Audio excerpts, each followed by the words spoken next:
Oke, materi yang akan kita bahas, yang akan kita pelajari bersama pada video kali ini adalah representasi ruang keadaan dan tanggap sistem. Oke, kita awali dengan representasi ruang keadaan. X dot sama dengan AX plus BU dan Y sama dengan CX plus DU.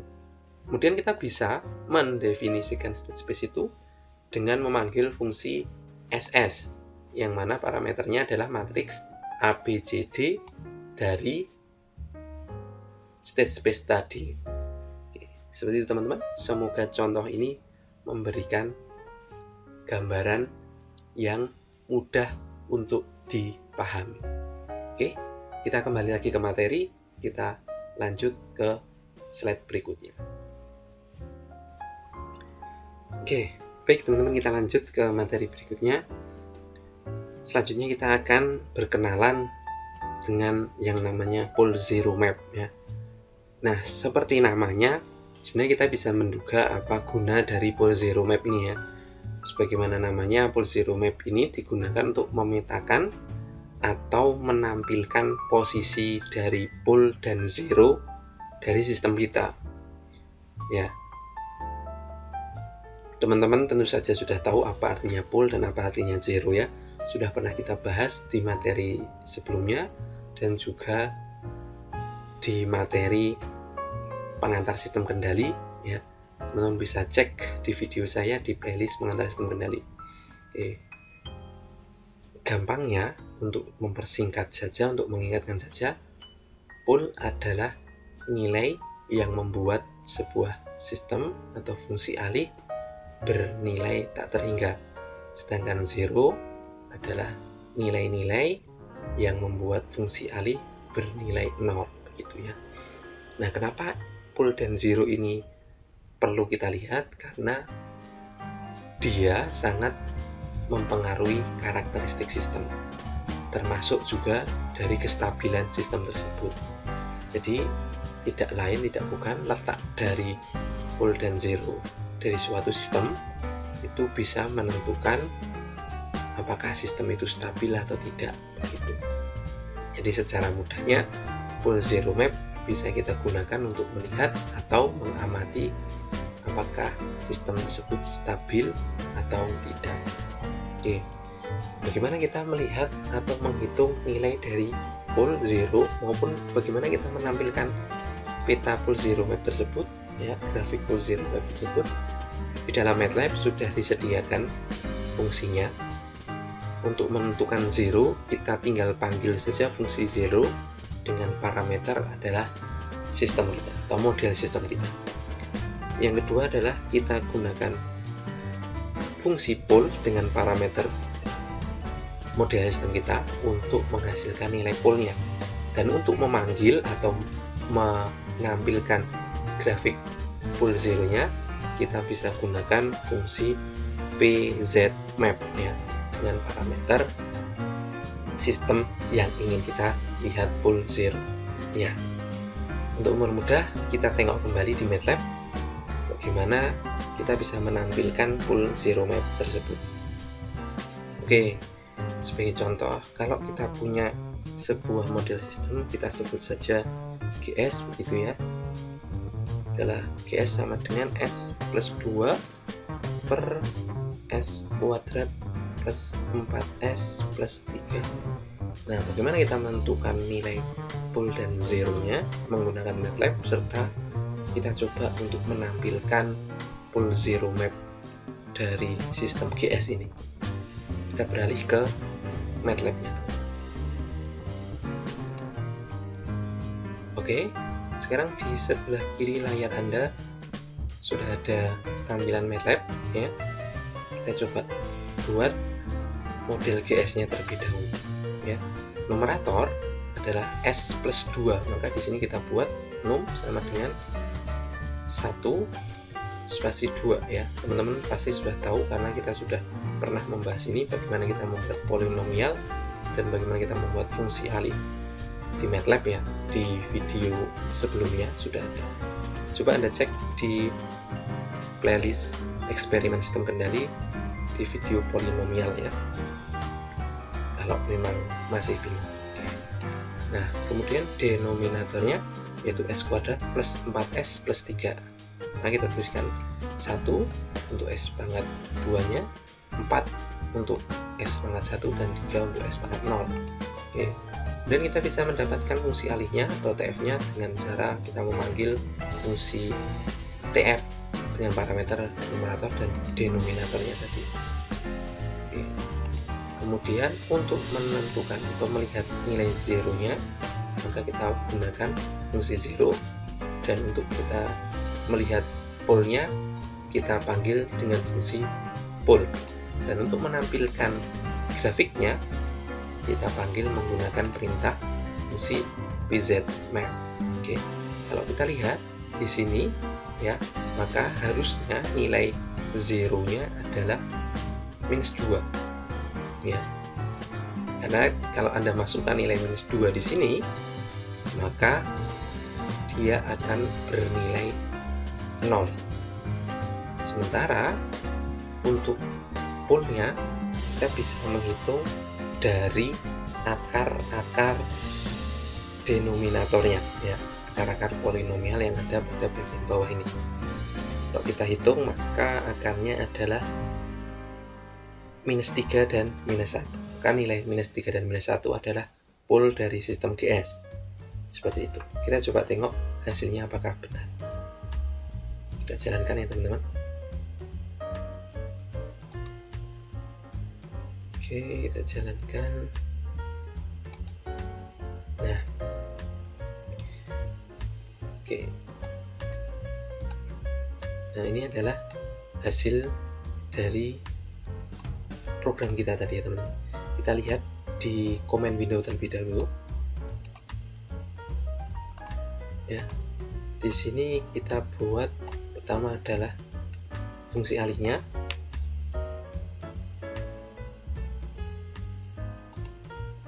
Oke, di sini kita bisa melihat hasilnya, yaitu S plus 2 per S kuadrat plus 4S plus 3 sesuai ya. Kemudian zeronya ya, Z, kemudian -2 tadi betul, akar dari pembilangnya, dan polnya atau P nya tadi adalah -3 dan -1, betul ya, sesuai dari akar penyebutnya. Kemudian kita bisa tengok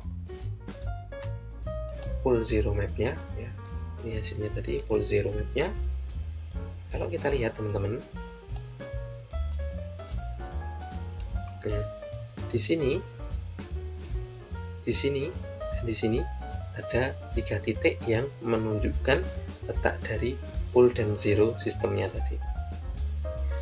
Pol ditandai dengan huruf X ya, dan zero ditandai dengan huruf O atau tanda X dan tanda lingkaran gitu ya. Nah, ini letaknya ini adalah sesuai dengan nilai tadi. Zeronya adalah terletak di -2. Kita cek di sini ya, -2 ya. Dan polnya adalah -3 dan -1. Ini -1 dan di sini -3. Oke. Kalau teman-teman ingin melihat lebih detail, mungkin bisa klik kanan kemudian pilih grid. Nah, nanti akan muncul garis-garis yang akan membantu kita dari letak pol dan zeronya.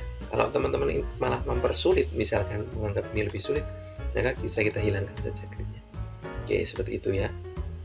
Nah, letak dari pol dan zero ini akan mempengaruhi sistem atau mempengaruhi karakteristik sistemnya. Nanti akan kita lihat lebih lanjut. Oke, kita kembali ke materi teman-teman. Kita kembali ke slide. Baik teman-teman, kita kembali ke materinya, yaitu kita lihat atau kita bandingkan, tengok sebentar perbandingan antara fungsi alih transfer function TF ya dengan state space atau ruang keadaan.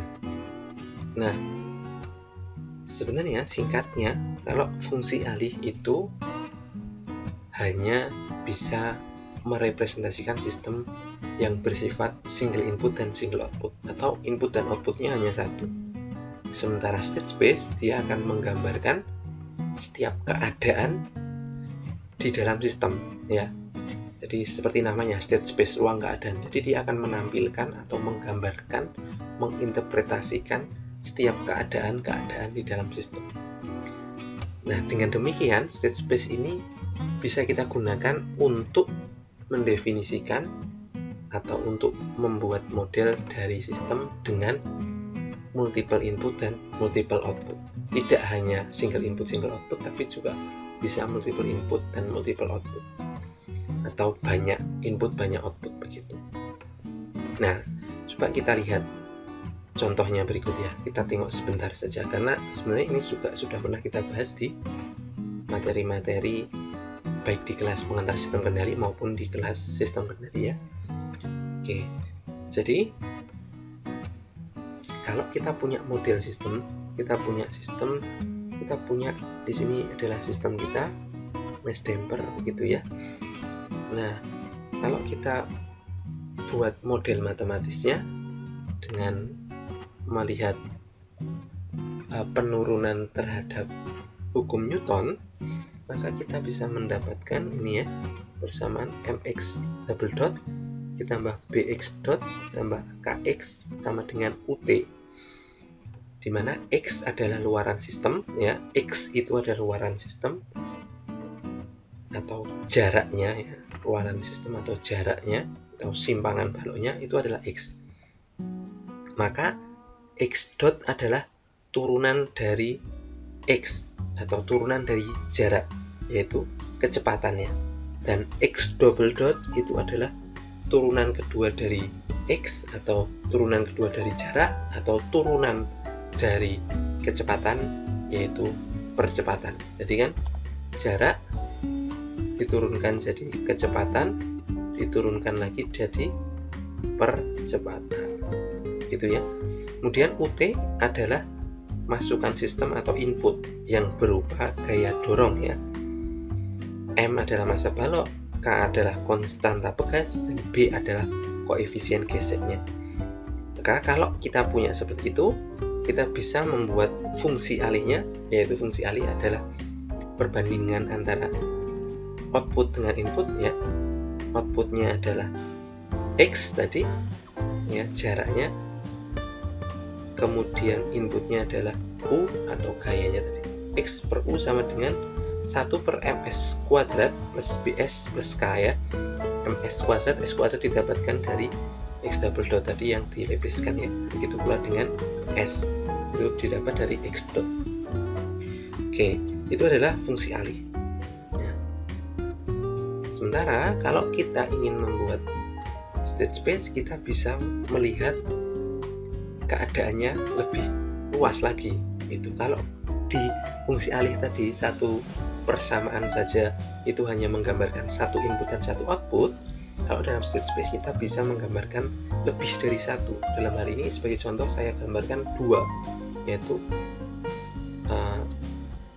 x1 dan x2, di mana x1 itu adalah x tadi yaitu jarak, dan x2 adalah turunan dari jarak ya, atau kecepatan. Jadi kita bisa melihat jarak dan kecepatan dalam satu model di sini ya. Seperti biasanya, persamaan dari state space adalah x dot sama dengan ax plus bu dan y sama dengan cx plus du, di mana x dot tadi terdiri dari dua state, dua keadaan yang kita amati ya. Sebagai contoh di sini adalah dua state saja kita lihat, yaitu x jarak dan x dot yaitu kecepatannya. Oke, sementara d bernilai 0 sehingga tidak perlu dituliskan. Kita dapatkan ax plus bu nya seperti itu. Nah, ini kita sudah bisa melihat perbedaan antara fungsi alih dan ruang keadaan, di mana fungsi alih satu persamaannya hanya bisa menampilkan single input dan single output, walaupun memang tampilan modelnya jadi lebih sederhana. Tetapi kalau state space memang tampilannya jadi lebih rumit begitu ya, banyak matriksnya, tetapi keuntungannya adalah satu model kita bisa melihat langsung beberapa keadaan, tidak hanya satu input satu output saja, tetapi beberapa keadaan. Dalam hal ini contohnya adalah tidak hanya jarak, tetapi juga jarak dan kecepatannya. Oke, seperti itu ya teman-teman. Kita lanjut lagi.